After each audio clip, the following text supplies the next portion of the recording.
Hello guys! Magandang araw po sa lahat. For today's video, i-share ko po sa inyo yung naging experience ko nung kumuha ako ng TIN number. Si TIN number kasi magagamit natin yan sa maraming transactions. Nagagamit mo siya parang valid as valid ID, di ba? So marami siyang paggagamitan. So before that, please pa-subscribe na po sa channel sa mga hindi pa po nakapag-subscribe. Malaking tulong po yun. Salamat. For today's video, share ko po sa inyo yung kumuha ko ng TIN number. Bali kasi nung kumuha ko ng TIN number, last 2022 pa. So, ilang taon na? 3 years na. Kumuha ako ng TIN number kasi sumabay lang talaga ako nun sa mama ko. Meron, nung sinabi niya na kukuha siya ng TIN number, sumabay din ako. Sabi ko, sige, kukuha din ako kasi nga, valid naman talaga siya. Pwede mo siyang magamit talaga as valid ID. Okay? Tapos, ang naging requirement namin nun, pumunta kami doon. Valid ID. Kailangan valid ID. Kami ni mama magkaiba kami. Kasi hindi ako hinanapan ng kung ano-ano. Talaga as in, ang dala ko lang noon is isang valid ID. Tapos, yung PSA ko.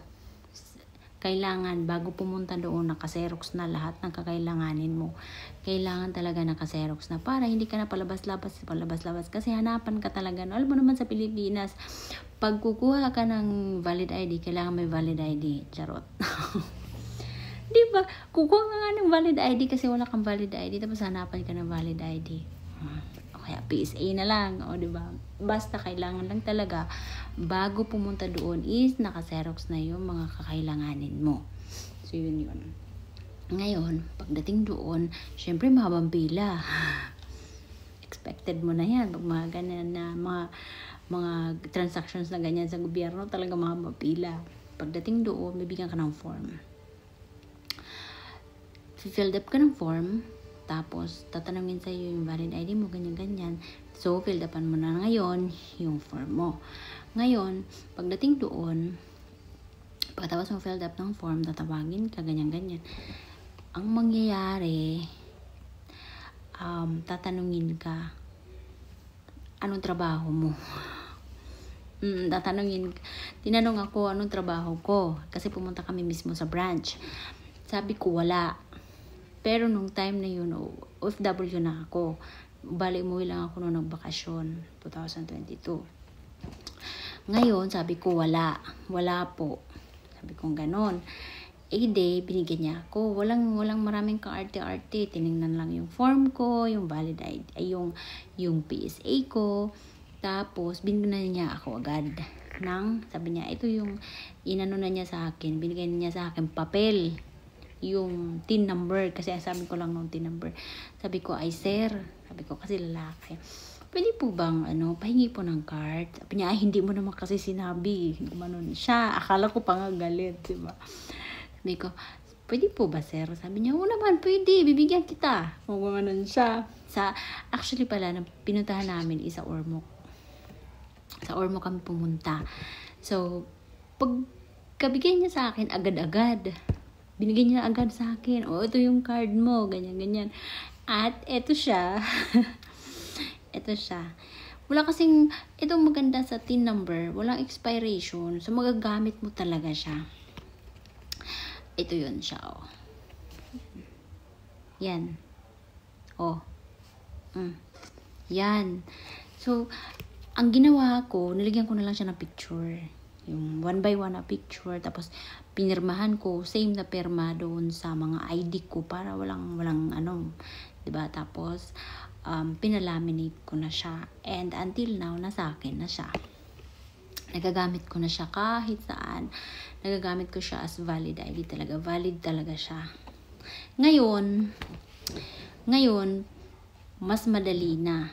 Kasi sa ngayon, pwede nang kumuha online.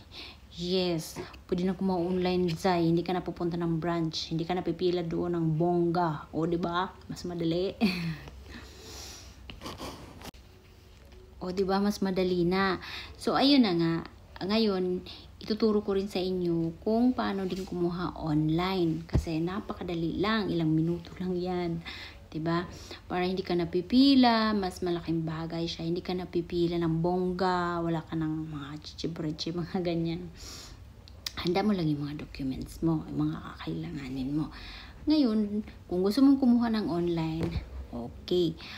Pupunta ka lang sa Google mo, kaya sa Chrome, type mo yung www.bir.gov.ph. Doon. Yan ang official website ng BIR. O, pupuntahan natin na. Kasi mas madali talaga kumuha ng ng mga ganito. Kung mayroon namang online na option, hindi mong online na lang. O, ayan, Bureau of Internal Revenue. Click mo yan. Tapos, mapupunta ka dito. Ayan, meron primary registration, application for taxpayer. Marami ka ng mga pagpipilian. Application for registration update. Marami ka ng mga pagpipilian dito. At pwede ka nang kumuha dito ng inyong BIR number. Ayun, TIN number. Tapos, sa email mo yan siya isasend. Yung TIN number mo, pagkatapos mong sundan mo lang yung process, sundan mo lang dito yung gagawin dito sa website. Kailangan check mo of course yung mga spelling, yung mga ganun. Isisend yung number mo, TIN number mo sa email mo. Kaya importante na meron ka talagang email. Doon isisend yung TIN number na kukunin mo sa website. So, ganun lang siya kadali. Diba? Hindi ka napipila. Kung may internet ka lang din naman, madali na lang din naman yan sundan pag nandyan na. So, hindi ka napipila. Hindi ka na mamamasahe o matatraffic or kung ano man yan. Mag-online ka na lang. Yan ang pinakamadali ngayon. Diba? Kasi, kaysa naman pupunta ka pa doon, mamamasahe ka, tapos pipila ka, magugutom ka pa doon. Charot lang. So, yun po yun. So, mas maganda na ngayon kasi pwede nang kumuha online. Dati kasi pumunta kami doon actually. Pero ako, share ko yung experience kasi magkaiba kami. Ako, hindi ako nahirapan. Yung mama ko, hindi siya kumuha. Hindi na lang siya kumuha. Kasi, ganito yung pagkakaiba. Ako kasi sinabi ko, wala akong trabaho. Yung mama ko, sinabi niya doon na isa siyang OFW. Hindi, BHW. Sorry. Isa siyang BHW, yung health worker na nagtatrabaho sa barangay. Ngayon, dahil sinabi niya na isa siyang BHW, ayun, hinanapan na siya ng barangay clearance. Liban doon sa valid ID niya, liban doon sa may tinanong din siya kasi may sahod ang BHW, di ba? Sila mama kasi dati barangay lang, sa barangay, tapos ibang price sa kanya. Ibang price. May bayad ang sa kanya, sa akin wala. May bayad ang sa kanya. Tapos hinanapan na siya ng barangay clearance mula sa barangay. So, yun. Kaya, ang nangyari is, nandun na kami. Ang layo ng Ormoc sa amin, diba? Sa Tabango.